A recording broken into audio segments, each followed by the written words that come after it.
Voilà, merci beaucoup nos amis, merci Alain Kabongo Fiston Tonga et Karine Bébé. On a voté là, vous mettez ça dans la foule ou bien Trifon, à ce bunda. On a même tout le monde a déchiré, on a boire, zélo, on a na libenga, na érosion, on a au moni. Voilà, donc tout le bunda. Il faut soutenir Bango. Très rapidement, avant de évoluer dans le sujet du jour, on a besoin d'écouter rapidement coordonnateur Okito. Nabi. Bon. Bien, Santé va bien. Très bien. Nandakou bien. Tout va bien. Vous connaissez bien. Vous connaissez ça. Bouchon d'Aguidé. Bouchon est là. Mais vous tous la terre le 30 juin. On va saut de monter aussi. Tous là, tout ça. On n'a pas le choix. Ok, c'était dans l'actualité où le chef coutumier, vous avez dit que vous avez dit que vous avez dit pouvoir coutumier, c'est un problème, papa. Nabi Okito. En fait, le chef coutumier, papa Nabiso, c'est un bana. On a pris un chef coutumier. Na descendant du village Potovel, na territoire de Kataracom, collectivité le Combédé, on parle de secteur le Combédé. Donc, ma délai à Lumumba. Bah, chef coutumier, Bazali Batoba, Sengila, vous en respect. Bah, chef coutumier, il faut Bazala, par exemplaire. Bah, chef coutumier, au cause irréprochable, bah, comme bah, pasteur. C'est un homme juste. Va passer une sauté. Va chef coutumier une sauté. Bon, va chef coutumier, tout qui est mal embêté. Ok. Comment? Va pasteur, une sauté.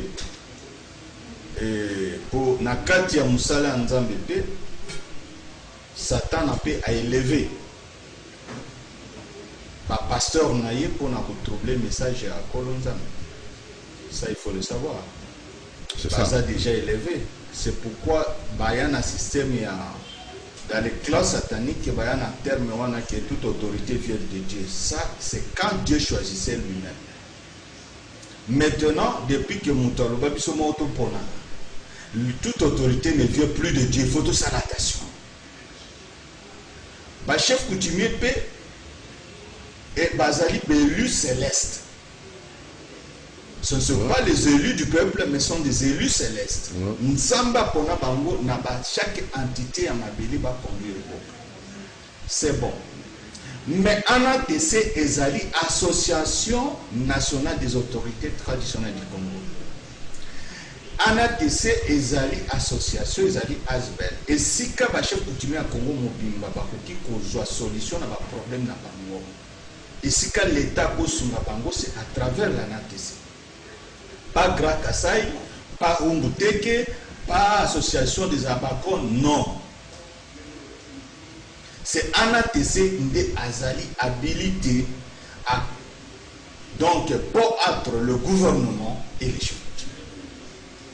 Mais ce qui est un peu drôle, où ils ont vraiment décevant, est que Motozaki, président de l'ANATC, au sali 18 ans. Nani Godefroy Mounon. Oui. 18 ans à la tête de l'ANATC. Et au déchiré corps, il y a un chef coutumier. Tout ce qu'on déplore aujourd'hui, na corps à chef coutumier, comme Batupamba, Batakufinga, Batakukanga, tout ça est allé au nom de Mounongo, Bifima et Gatoli. Il faut qu'on souligne ça. Que peuple congolais baye bato bazeli à base. Il y a destruction, il y a corps à chef coutumier, c'est d'abord Mounongo. Yenda noma Bifima, Mounongo quand même à chef coutumier. Ça on en discute. C'est un chef coutumier. Aïbani bien dans le village de Bayek. Mais qu'il ne faut pas, il ne faut pas que chef Mounongo a confondre village de Bayek et l'ANATC qui est une institution de l'État. Au cours diriger 5 ans renouvelable une fois, c'est fini. Mais Bifima, le fond Bifima plutôt, yé, village, ils ont changé. Au moins, village natal a monté changé. Oh. Ezaki awa na Mujabaka awa na ipa mafulange. Maintenant ce n'est plus là-bas pour qu'on a déchiffré ali comme village. Donc tout ça quand même tout ça batu bande bonanga boza batu ya lukumu ba chef coutumier. Fumbi film munongo gadoli. Ceux qui vont diriger qui n'attend vous diriger. Poti qui la paix baninga mususu ba diriger. Ah ezali kyungu qui se benda zali président en transition. Poti kaya sa transition na ye. Pourquoi que oui, la vous dirigez tant et belé, tout ce qu'on déplore, c'est vous. Il ne faut pas marcher le mot. Bosa bande bona biso to lingi bino na senga ki na fumbi fima. Luka réconciliation na ba chef coutumier, il n'a pas fait ça. Fumbi nani muno. Tokuta jour mo ba il levé na parler du peuple. Bazo levé na bazo troniser état que roi d'Afrique des chefs coutumiers. Je le félicite parce que le jour où on a tous les chefs coutumiers, on a dit félicitations qui se rappellent de cette parole-là. Il sait que non, je suis fils de général Ngan Kisasi. Mais Oyosali m'a félicité. Après un moment, il s'est occasionné encore. Mais quand vous n'êtes pas capable de rassembler, pourquoi se prétendre Azad, chef coutumier digne des villages de Bayeki, dans les Katanga, c'est Moussanga. Et Azali Soussou, sénateur, et ça ne suffit pas.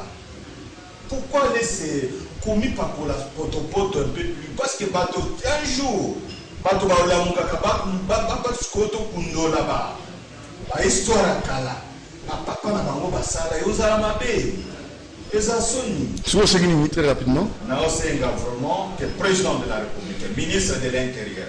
Nous sommes dans les temps de droit.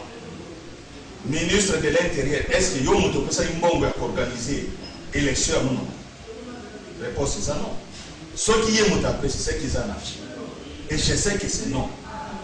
Parce qu'il y a 2 jours, ou 3 jours avant que cela soit, Ayambaki, le président légal, légitime et reconnu par toutes les institutions, qui ont dit Wilbert, a perçu calendrier électoral. Après si budget nyonso oyo bakosala kosisa ba conflit coutumier oyo bango monongo bifi makandoli batiki ye a rétabli premier point et ça dit d'abord régler le problème de conflit coutumier ba chef coutumier nommé. C'est ici qu'a problème ça na chef coutumier nommé ba conséquence vous allez nambo kwa suki ba chef coutumier ba nommé. Quelles conséquences? Conséquence c'est ma bélé ba yo ba mo. Infiltré par étranger, sans problème. Dans les temps, ceux qui chefs à l'objet dans ma belle naïe, oh mon père, nous sommes en pour cannabis, azamba pour cannabis, abima. Sinon, tu es mort à couta na ba belima na biso. Ah, au moins en Europe. Mais le losico ba chef coutumier basa nommé. Ma belle les autres ça va monter, zambe les autres ça va monter, ma les autres ça va monter. Si quand on doit solutionner, voilà comment les gens qui facilitent déstabilisation du Congo. Ça il faut le dire. Alors que faire? Trop c'est trop. Tosengi na fumbi fima na monongo Gandoli quand même Batika Kyungu qui s'est voué à sa Congolais a dirigé transition et anarchiste. Oui, continue là, voilà. A dirigé transition et anarchiste et vous allez bien. Maintenant, merci les alliés. Oui. Plutôt comme un casque, Bango Atika Moninga na Bango Kyungu qui s'est voué à travailler. C'est ce qui est nécessaire parce que c'est ok qu'on benda, papa, sénateur, pour ça nous avons papa, aux amouana, aux appels chef funa, talaga na tisasa ba olo bila kombo non mabe, tika makamboyo. Au dirigeant déjà ça fait 18 ans, il n'y a aucune solution. Dans 5 ans, qu'est-ce que vous allez faire? Non, non c'est non, trop c'est trop, papa Mounongo. Pardon. Mingi mingi mais aux intellectuels ou le français qui est dans la démission, mais un intellectuel ils allaient motoyer pour comprendre mieux les choses. Pardon. Pardon. Pardon. Atika Kyungu qui s'est voué, Kimia Kyungu qui s'est sa transition à soutenir lié. Il est dans le pouvoir de soutenir. Le col a saqué. Groupe na ino sobake. Baza ni Mounongo ni Bifima mutu mo baza na légitimité à zate. Bazali Bassier dirigeant, Batia ko tromper conscience nationale. et les autorités nationales. Non. Tous un état de droit qui ont à ça. C'est tout. Voilà, alors c'était juste ça l'actualité. Tout ce qu'on a dit, tout le monde a fait bandeko na biso ya ANATC bazali ko benda na bendana et ndeko na biso babi eza ba conséquences moko néfaste na ba mikolo mizali koya ceux qui chef coutumier azan nommé hein ndeko tout ba azan nommé alors to c'est là que nécessairement que na Michel au Congo na ndeko na biso Nabi Okito bien sûr ba tete là bon na Congo musulman maman n'a pas été là. Ah bon? Parce que dès que ma maman est là, tu là pour ça, elle m'a non, c'est que les gens ne comprennent pas. Les tétés là sont descendants de Moutou Otepa. Moutou Otepa, c'est le pharaon. C'est là où descendu les descendants, c'est à Mongo tout. Donc Mongo Ekonda, Mongo Mouza, plutôt Mongo Ekonda, Mongo Ambole, Lokele Topoke, Bangando Basoko, Mpango Bango, Muhemba, Mubembe, Murega et les Bazimba. Ce sont les enfants du monde. Et jusqu'au bas Congo, chez les Bayombe. Les Bayombe sont les descendants des rois pharaons, ou communément les Nori-Bani, les Ali pharaons. Alors, sans wana ya ba leader, c'est comme ça on veut. Et ça te que tu as chaud, mais ça maquilla ya roi pharaon na katia bazo. C'est ça on a le présent. Alors, biso tozabana ya Moutou Otep. Otepa, ça veut dire Otep na français, même Ngongoliteta. Ngongoliteta, batubabina kaye Ngongolotete, na bamindele babalotete. Moutou Otepa. Oui. Moutou Otepa azali Moutou Otep, azali Moutou Otepa. C'est le nom de Pharaon. Alors nous sommes descendants, il y a trône, il y a Pharaon. C'est pourquoi vous voyez les Sachocho, il y a Bandala, Bamongo, Batidela, c'est parce que nous sommes descendants, il y a Moutou Otep. Et dans l'époque, il n'y avait pas un arabe au nord de l'Afrique. Les arabes sont les premiers esclaves du monde. Les temps de Pharaon, les temps de Moutou Otep, de tout le peuple bantou qui dirigeait le royaume de l'Égypte, bazalaki peuple oyo ba dirigeant monde ezaki dernière civilisation de peuple noir bantou parce que l'école totangaki non la civilisation noire de l'Égypte était une civilisation noire hein? Bantou, c'était pas arabe. Les Arabes occupent le nord de l'Afrique au XVIe siècle. L'histoire nous a tracé là. Alors, peuple noir, tous à la fière, est-ce que vous voyez les premiers esclaves du monde de Bazabana? Question, réponse. Les premiers esclaves du monde, ce sont l'homme blanc qui travaillait pour les Noirs en Égypte dans l'époque de Moutou Otepa. Ça, il faut le savoir. Oh, Pharaon, c'est un arabe. Quand dans l'époque, ils occupent le nord de l'Afrique au XVIe siècle. Or, la civilisation égyptienne est plus de 7000 ans avant Jésus-Christ. Alors, quand ils étaient en Afrique, ils étaient que des esclaves. C'était des esclaves en Égypte. Les premiers esclaves du monde, c'est l'homme noir, c'est l'homme blanc. Après, vengeance, c'est pour ça, dans le XVIIe siècle, dans le XVIIIe siècle, c'était pour que, à ça, la vengeance de l'homme noir blanc qui était un esclave d'abord de l'homme noir en Égypte, il y a aussi la vengeance dans 17 000, dans 18 000. Alors, les premiers esclaves du monde, ce sont l'homme noir, et l'homme blanc, et ce sont même Moïse.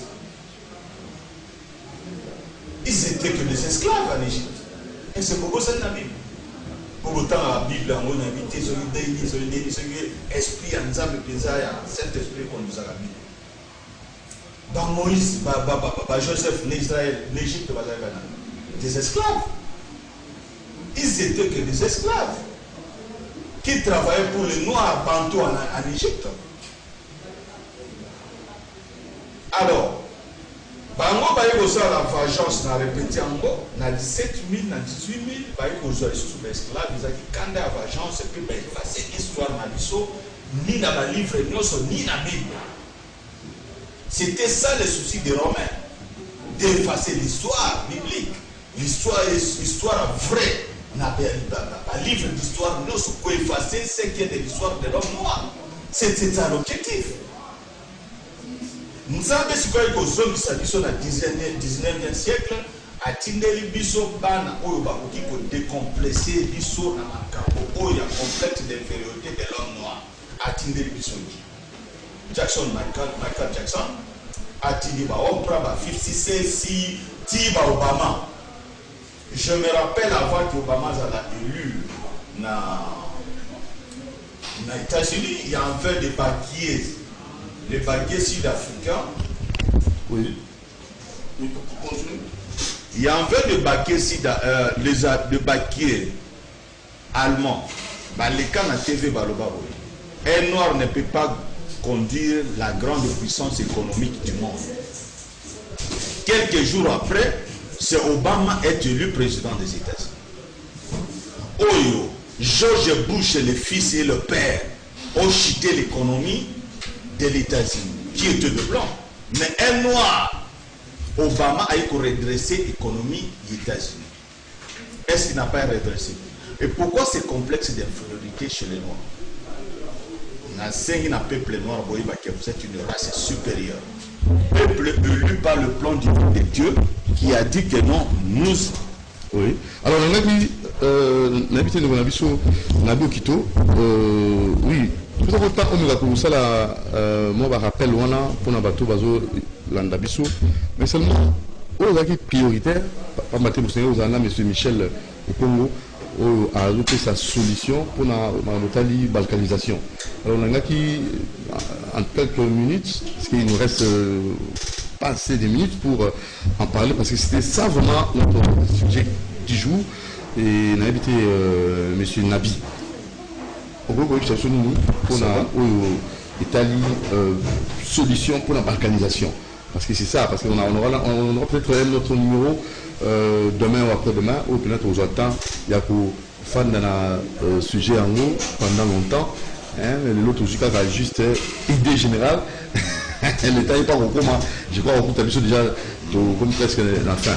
Alors, la proposition, M. Michel, au Congo, pour être érigé entre RD Congo et Rwanda, pour totalement couper court dans le conflit, couper court dans le problème tout ça dans l'État rwandais. Compréhensif. Boroyo, Keba. Boroyo, Keba. Ezolia Mikuwa Malembe. Boro Babengi Apiri Hima. Ezali machine en marche déjà. Dans 4 siècles d'ici, Bazwa relève du Congo et de l'Afrique. Ezaka Congo te. Omoni plan Oyapiri Hima. Bamindele basa sali ba calcul, bayebi que dans 400 années d'ici, l'Europe et l'Occident et que sous continent pour fanda pe pour vivre. Maintenant, ici que vous avez un climat bien, Maramouté vous allez bien, c'est en Afrique. Alors, il s'est retrouvé que Balouki, frère Nabango, mon soit disant, le race de vipères, eux commandent la Bible, qui sont en Afrique, qui sont du peau noir, que Bango va exploiter le peuple dans les consciences. Peuple wana est à la porte d'entrée pour m'attirer tout ce qui est peuple bantou de l'Afrique. Ce n'est pas seulement le Congo. Boyoganga bien. Playa Piri Hima ezali tout simplement pour diminuer les autochtones bantou en Afrique. Basi ba érigé plus de 17 sortes de races. Il y a peuple bantou. Or, biso toyebi bien que peuple bantou ezali peuple ozali na 3 catégories. Pygmée, semi-bantou et les bantou. Si ko 17 oye après, nani angwa régé ba kombo nani apesi. Ezali pona olakisa bino boza telle race te bino boza race boye. Bino boza boye vite. beaucoup problème tribal et tribalisme et ainsi de suite. Oui. Qu'est-ce qui va t'arriver? Tu continues sur un conflit entre nous-mêmes, tu bomani. Chaque journée, 1333 Congolais doivent mourir chaque jour. D'abord, plan Wanezali établi. Société Wanapir Waneza déjà en marche. Le premier pays le plus fort d'Afrique, c'est le Nigeria, le Congo, l'Afrique du Sud. Boyebi Afrique du Sud, ça a passé l'apartheid pour nous mateler le peuple autochtone. Bazaki ko injecter mbasi ba hormone naturelle pour pas qu'on kabota te ba multiplier te menzamba ça miracle. Il se multiplie jusqu'aujourd'hui. Na Nigeria va créer Boko Haram avec les portes des Arabes et des Nilotiques. Babandokota vers à partir du nord à descendant vers jusqu'au sud. Combattre les peuples bantous. Ba Nilotique na bango bazoya ba yakofana. Oh ba Nilotique bandeko na biso ba africain. Na yebsa bino eloko moko. Bino bozana kati ya Pirihima. Boyeba peke bino Pirihima wana. Bino boza la porte d'entrée pour na bango. Mais fait de côté bino pe ba aussi ça. Défendons, nous sommes des Africains, nous sommes des Noirs, tout y kala ensemble. Au côté de la Mamouké. En 1930, il y a battu vers le Congo. C'est l'ONU qu'il faut dire, tout bien clair. l'ONU, il a amené des Nilotiques au Congo en 1930, 58, 59, 62, 64. Si on a organisé génocide au Rwanda, l'ONU, parce que les Nations Unies Zakiwan, a organisé coup d'État, Babomi président de la République, Babomi président de la République, deux présidents de la République, génocide de côté na Rwanda. Tous les génocidaires rwandais, Baïna Bamouna Congo. Alors dites-moi, c'est tous ceux qui vivaient le Congo. Et les Hutus qui sont venus avant les Tutsis au Congo. Et les Hutus génocidaires.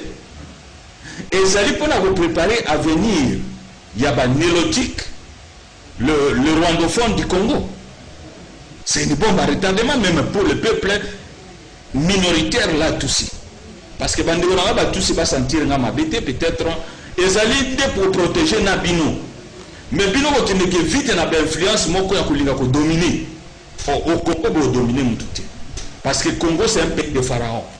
C'est le pays de Moutou Otepa. C'est le pays des Anamongo. C'est le pays des Mongo. C'est le pays de Congo. C'est le pays de Luba.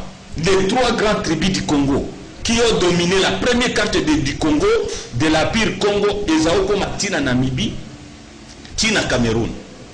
À pire Lunda, et Bando Lungwa na Katanga, Tina Kenya. À pire Bakuba, à pire Luba, à pire Mongo. Tous ces royautés-là, elles allaient supérieures à d'autres races. Il y a un écrivain anglais qui a dit ceci à 1882. J'ai trouvé un peuple tété là au centre de l'Afrique depuis que je marchais le nord de l'Afrique. Je n'ai jamais vu un peuple comme celle-là. Avant la colonisation, il a trouvé que chez les tétés là, on faisait une diverse de route de plus de 2 mètres.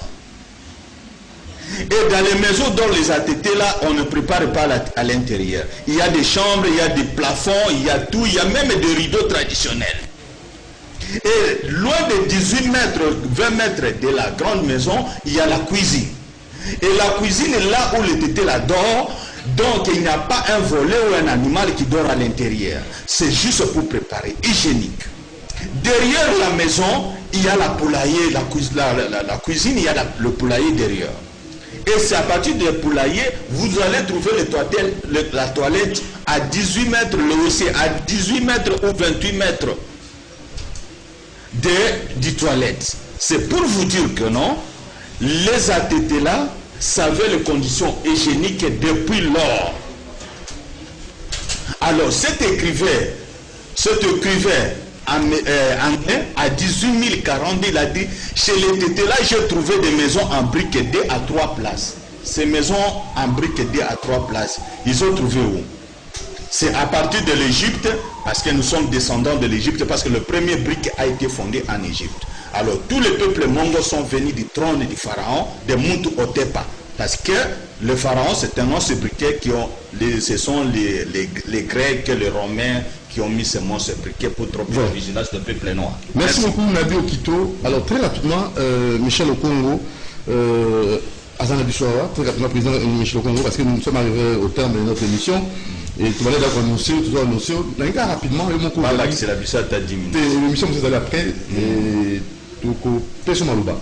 Bah, diriger Mir Moko et Kabola, RDC, na Rwanda, pour n'avoir ça. Va conflit sur eux entre Bissau et Bango. Alors on a besoin de en quelques minutes. On va si ça m'a on va dire Mir on a écouté Bissau tombé nini. Est-ce que la relation tout ça entre Bissau et Rwanda il faut katana na ndenge ya échange commerciaux tout ça éviter merci na le poto balobaka vaut mieux tard que jamais. Oui.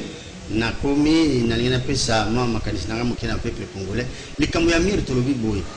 Tolamuka na tongo toloti tolobi tonga mérité biso na kokoso to agression tozana tozozwa la part ba rwandais chaque fois tomeka na ba négociation na bondeko tomeki na boyoka niko stop au sala ba accord ba violer yango na tango moko bango ba simi mandoki biso pe to simi mandoki lokola lelo mais simi kaka te makila ezotanga yango tolobi en toute responsabilité tolobi to sala mie tous la peuple actuel sauter mais ils allaient mirer à bocabonité ils allaient mirer à sécurité dans le pot il y a une différence entre mir il y a séparation na mir il y a sécurité il y a bicho ils allaient mirer à sécurité il y a pour battre la peuple na bicho na tout que ça la conférence na mikolo tout que le capona pour l'axaké nationalité bazwa kango na mando kité na makasi pété ils allaient mbeko oyo sengeli kolanda pona kozwa nationalité tout le bibo tout la constitution mibale constitution nazali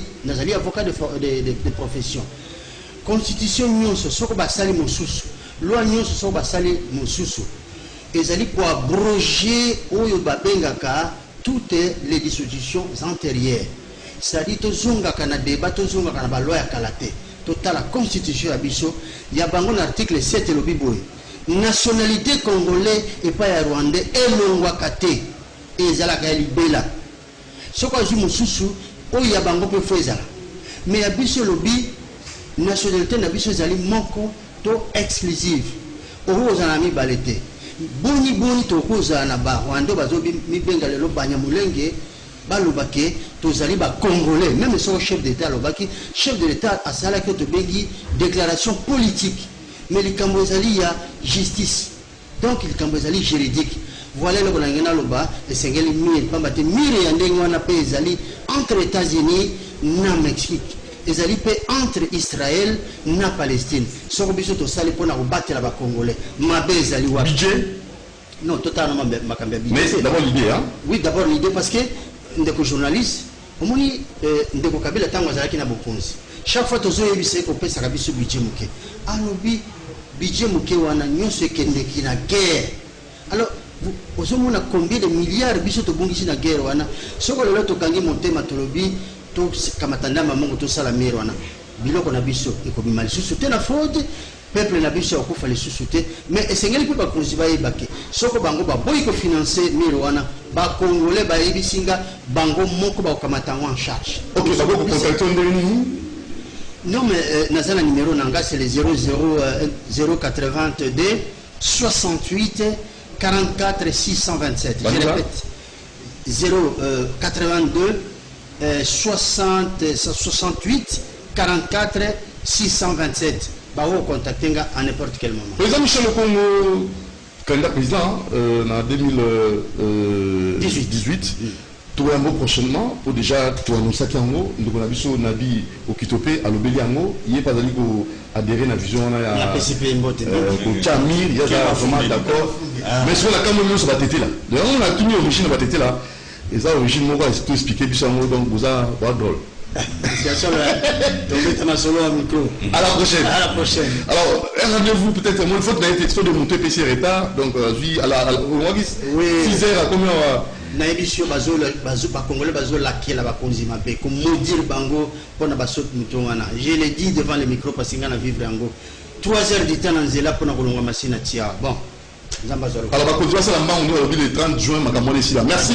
Nabilou Molandibiso, merci à Alain Kabongo, Fiston Atunga, Karine Bébé et à toute l'équipe. Vous pouvez contacter tout le monde ici dans la Pôle de vie. Le numéro d'affiché, plus 243 89 61 50 634, Tani Ilondo, Tika Makamboana, Mototo, Tika Makamboana. Kokuta Nabino, lobby, na 8h10 et portez-vous bien. Monsieur B, venez à Simon Lancel, bien de bonnes choses à vous. Ciao.